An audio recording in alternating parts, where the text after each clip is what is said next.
As much as I like Dragon's Dogma, I do have some bones to pick with it.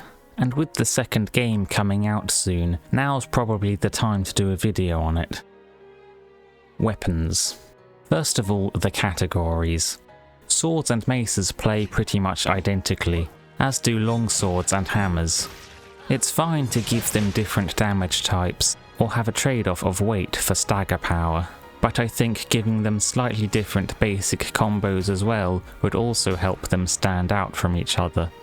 Maybe hammers and maces could be more about using fewer, stronger vertical hits, taking advantage of gravity to smash an individual foe, whereas swords could favour wide sweeping attacks that catch many enemies in their paths.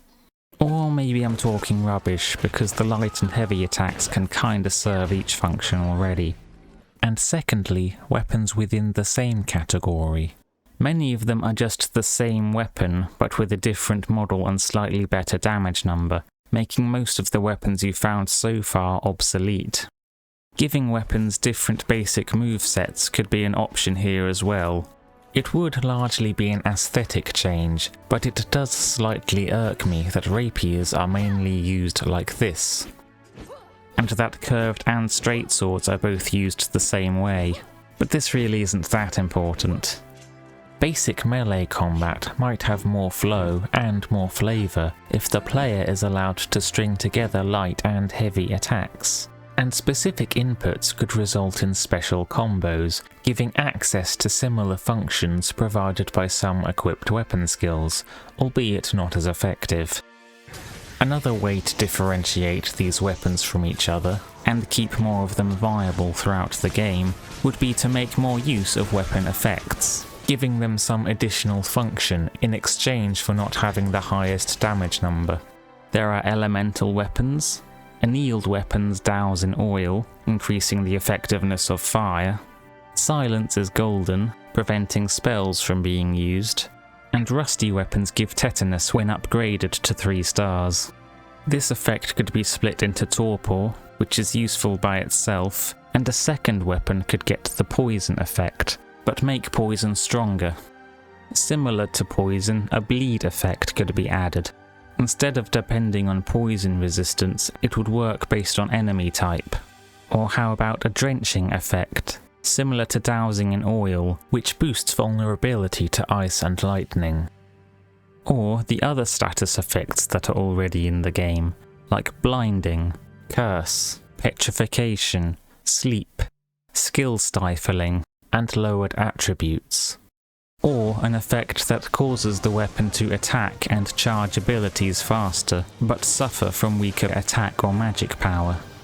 An armor ignoring effect is another option, or one that does extra weak point damage or destroys body parts faster. Clearly the developers thought of something like this, because after the initial release they added new weapons for purchase with different characteristics. There's also the weird obsession with swords and the absence of other weapons like axes and polearms, but that's more of a complaint about fantasy media in general. The warrior class. I want to like this class more than I do, but it's kind of being held back by something, and I think you already know what. The strider can equip up to 2 weapons at once, with 3 skills for each. The ranger can equip up to 2 weapons at once, with 3 skills each. The fighter, 2 weapons, 3 skills each. The magic archer, up to 2 weapons, 3 skills for each. The mystic knight, 2 weapons at once, 3 skills each. The assassin, 2 weapons, 3 skills. And then there's the mage, which gets 1 weapon, specialising in just the staff, for which they get 6 skills. And the sorcerer, which also gets 1 weapon, specialising in the archstaff, which again gets 6 skills. And then we get to the warrior. They also only have 1 weapon equipped, specialising in that 1 weapon. However, they only have 3 skills available at a time. On top of this initial inconsistency, There's the additional kick in the teeth of warriors being the only melee class that has no main defensive ability, by which I mean no block or parry and no dodge roll. Before you go down to the comments to type in, "But Tass, warriors have the escape slash." I don't think having one specific skill be mandatory to take to make the vocation good is a great defense, nor is using one specific piece of equipment or making one particular build.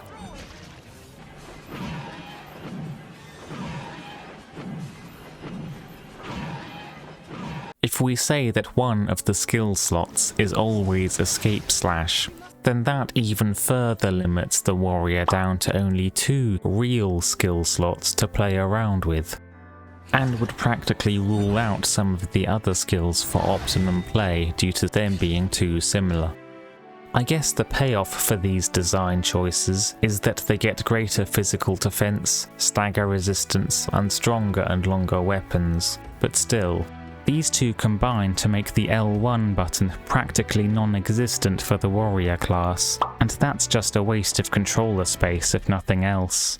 This wouldn't be so bad if they just had, like, a shitty block with the weapon. And I mean, maybe they don't necessarily need those extra skills, but I feel like halving their moveset for no obvious reason can be a turn-off for people who would otherwise like to take the warrior as their main class. Related to defense, the warrior also has no reset skill, which would be a useful thing for them to have, considering their slow attack speed, increasing their chances of being animation locked into taking damage, and their already low mobility to manually avoid attacks with due to not having a core defensive skill. Maybe a form of reset could be implemented into the core controls. R1 and X already cancels prepared attacks across the board. The red vocations could gain the basic reset as a core skill upgrade, allowing them to cancel an attack partway through. And the yellow vocations could have that, plus a skill that upgrades it to the instant reset, allowing for recovery after being staggered or sent flying. L1 and X can remain unbound, because it allows for jumping shots and jumping blocks, for whatever those are worth.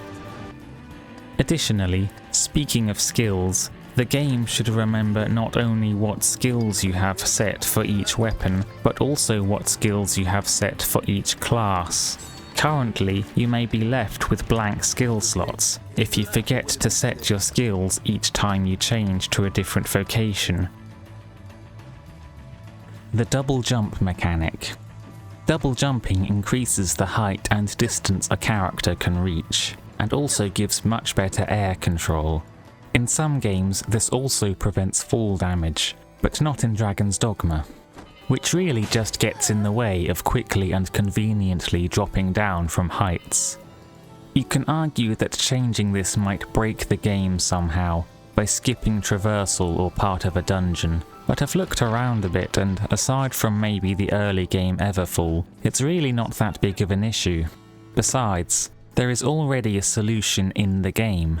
When a character falls far enough, they go into this falling animation. Double jumping cannot be done past this point, or if the player has been knocked into the air.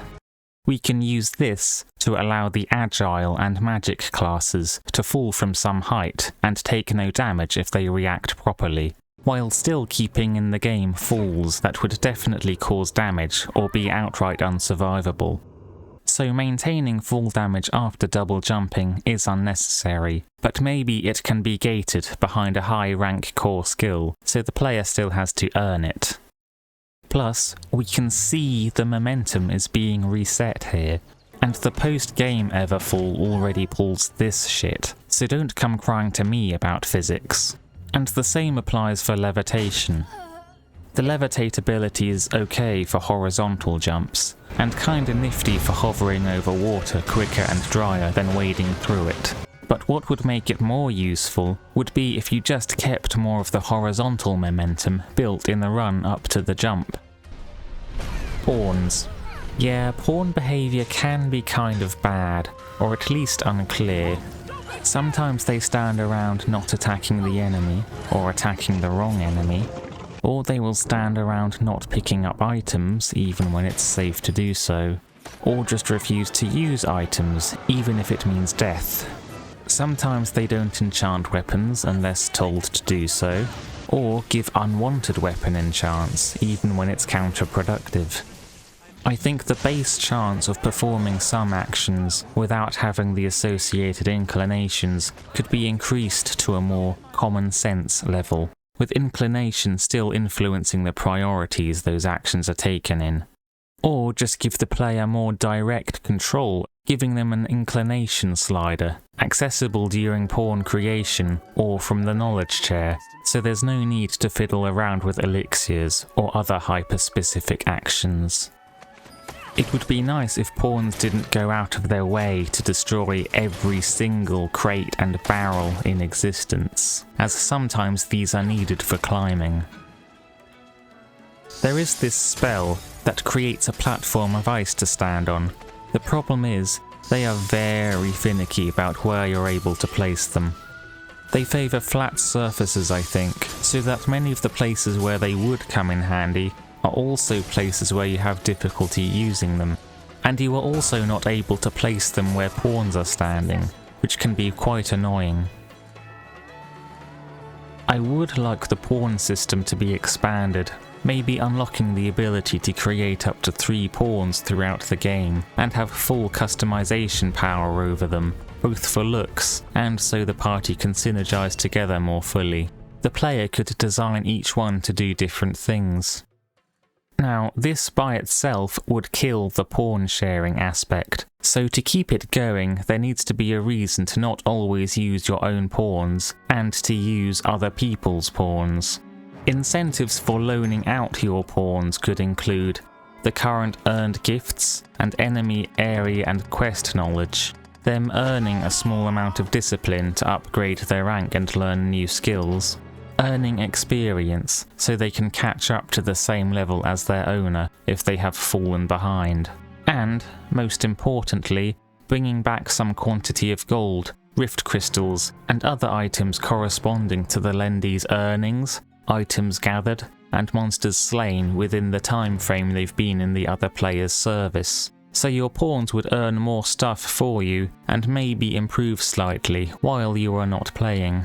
But to receive those benefits for yourself, you should also be encouraged to take on other people's pawns. So you wouldn't be able to both take your pawns out in the party and loan them out to others at the same time. At the Rift, you would set each pawn to do one or the other. Encountering a pawn out and about with a full party would give you the prompt to swap out pawns as normal, but swapping out one of your pawns would send them back to the Rift and automatically available to be lent out. Retrieving your pawn while somebody else has it loaned out wouldn't be a problem. In your world, you would recall them immediately, and in the other player's world, the pawn would continue to exist until killed or dismissed. Or an alternative and much simpler system could be to keep things as they are now, but let players create multiple profiles, killing 2 birds with 1 stone. And if they want to hire one of their own custom-made pawns from a different profile, instead of hiring somebody else's, then they'd have to put in that extra effort of leveling that 2nd and 3rd profile up themselves. And as for letting pawns have access to the hybrid vocations, I'm kind of conflicted. If it's a matter of the skills and augments not being that useful to pawns, the player could have been given the freedom to try it out anyway and see what they can get out of it. If it was a matter of not having enough time in the initial development to work on the AI, there was a whole DLC they worked on afterwards that they could have attached it to. If it's a matter of these classes being too powerful, couldn't some of the skills just have been nerfed in some way? If it's a matter of system limitations, then yeah, I don't have a fix for that one. If it's to make the Arisen, and humans in general, stand out more, and because pawns are lacking in autonomy, then that kinda makes sense. There are some assassin and magic archer bandits, and there are mystic knights in the Blighted Manse, so this isn't just for the Arisen, other humans are canonically capable. There's just one little snag. there are undead versions of Mystic Knights. Which brings up the question, how much autonomy does an undead have in this universe, and is it greater than a pawn's? Plus, there are maces, magic shields, and magic bows out there in the world, and for sale. Now, the people of Gransis don't really use them, and it would be a bad idea to sell them to bandits, so why else do these exist if not for the pawns? I suspect the most likely reason is a combination of all of these coming together, with the last one maybe being more of a rationalization, but hey, I'm not a developer, so I couldn't say. And if they could not go running off when I'm trying to explore an area because they decided that they want to go to the quest marker despite apparently lacking free will, or try to stay and fight when the party is outmatched and the Arisen is fleeing, then that'd be great. Commands can be given with the 4 D-pad buttons. There's come, go, help, and then help again. Yep, there's only 3 commands. Another command that may be useful would be to tell the pawns to stay, so they'd maintain their current position while the Arisen goes off and does something nearby. Commands could be further fleshed out by doubling them up onto a single button that flip-flops between 2 opposites. Come and go, stay and move freely, attack and help, and target the strong or the weak. Finishing up, there's just some more general things that could be worked on, like a slightly larger map with a little more biome variety, and another dungeon or 2 with more visual distinction. Unlike many other games that have free instant fast travel across the map to any place you've already visited, Dragon's Dogma was created with the idea that, by default, you have to manually traverse across the map for each expedition, and plan accordingly. This idea does work in games that also have small maps, checkpoints, unlockable shortcuts, or decent in-world fast travel options. And Dragon's Dogma did kinda have these. There was originally only one fast travel destination at the main city, until you placed down precious limited port crystals yourself at locations you deemed best. And fast travel items were single use, and had to be found or purchased for a not insignificant amount, and carried around. This was kind of a pain to deal with, so with Dark Arisen was added another permanent fast travel point at the starting town, and an infinite use fast travel item was just given to the player for free. Q Riftstones. Riftstones are portals that all connect together and connect to other worlds, so it makes sense for them to form an in-game fast travel network, where you can enter at one specific location and exit at another. You wouldn't just have free reign from the get-go though. First, you would have to find the Riftstones out in the world, and then activate or repair them, keeping in the game some mandatory traversal, giving your actions a sense of progress and an effect on the world, and explaining how individual NPCs can get around such a dangerous place, despite being so weak. And to use this Riftstone function, you would have to pay some amount of Rift Crystals, adding back an associated cost to fast travelling and further gatekeeping its use at the start of the game. And this system would also give Rift Crystals an extra use. Single-use fairy stones could still be in the game, being somewhat rare and expensive, and primarily used for when there is no Riftstone nearby, or to make an emergency escape from battle. And port crystals could still be rare in-game items as well, for setting a custom teleportation destination anywhere in the world, but lacking the two-way traversal of Riftstones, and the utility of accessing the rift to summon and manage pawns. This system would also give an in-universe reason for human camps and settlements to be built at the locations of pre-existing Riftstones, rather than just being a contrivance for the sake of player convenience. And also a reason for humans to want to defend these positions from monsters. Additionally, there could be another cave or tunnel system, or a ravine, or some other such dungeon that connects to multiple points on the map to create another shortcut through the world, giving the option for regular traversal to be faster in the first place, reducing the relative appeal of fast travel. Sometimes the camera is forcibly pulled to look in a certain direction when you're performing a certain skill or climbing an enemy, and there's really no need to take control away from the player like this. Just let them move the camera however they want, or give an option to disable this, as with other cinematic camera shots. And, not often, but there's also sometimes the problem of not being able to see well in confined spaces. Other games have already dealt with this problem by allowing the camera to pass through walls and giving them one-way transparency.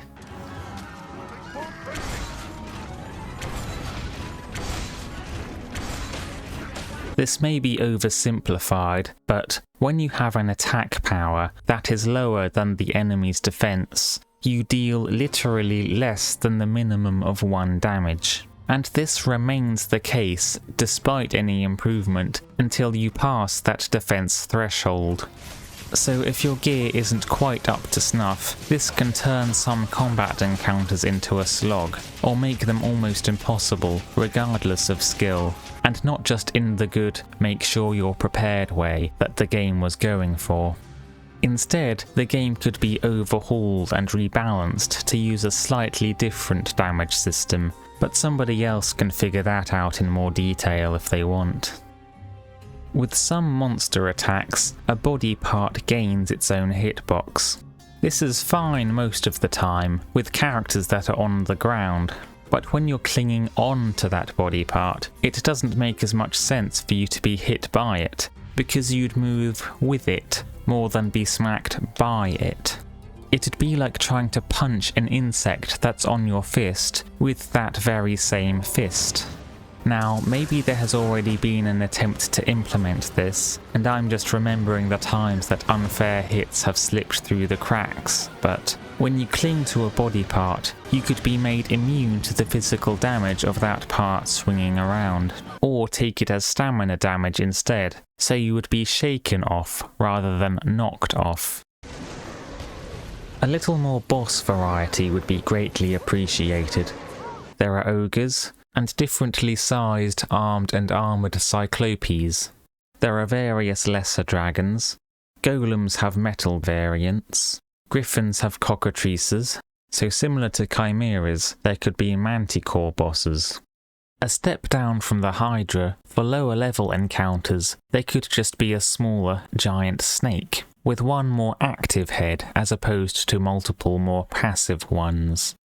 And maybe the white basic skeleton could have been adapted into elementals for more magic enemy variety.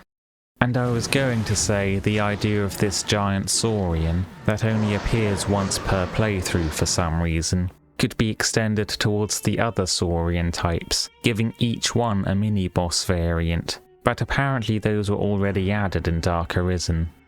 And maybe it's intentional, but all of the humanoid bosses are just fucking pushovers. Like, come on, put up a bit of a fight. The story is fine. If you pay attention, you can pick up tidbits about who people are, how the world works, and the politics and sabotage going on. But it is disappointing that half the main quests are just running errands. I would like the gameplay to put more emphasis on forming a party, taking on monster slaying jobs, making preparations in town, setting off on an expedition to some specified part of the world, dealing with the problem, and then going back home to get paid. But I guess there's already another franchise that does that exact thing, though it doesn't really have as much of the squad building aspect, especially if you're only playing single player. Maybe the Worm King's ring could actually be categorized as a ring. Taking up a ring slot would make it more of an equipment choice rather than an objective upgrade, and recruited pawns could then benefit from having it. Though there would need to be a special exception made to allow it to be forged. This could be extended to other instances where a piece of equipment is required to be handed in for a quest.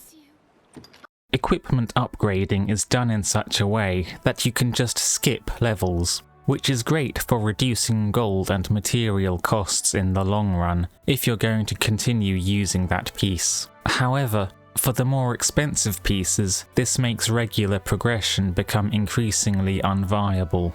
And if the goal is to get these dragon forged anyway, then there will come a point where you can just go with the cheapest option and farm dragons, almost bypassing upgrades altogether. Rather, there could be an in-between system, where upgrading step by step still requires all of the same materials, but the gold paid for the current upgrade level reduces the cost for future levels, because the craftsman has less work to do.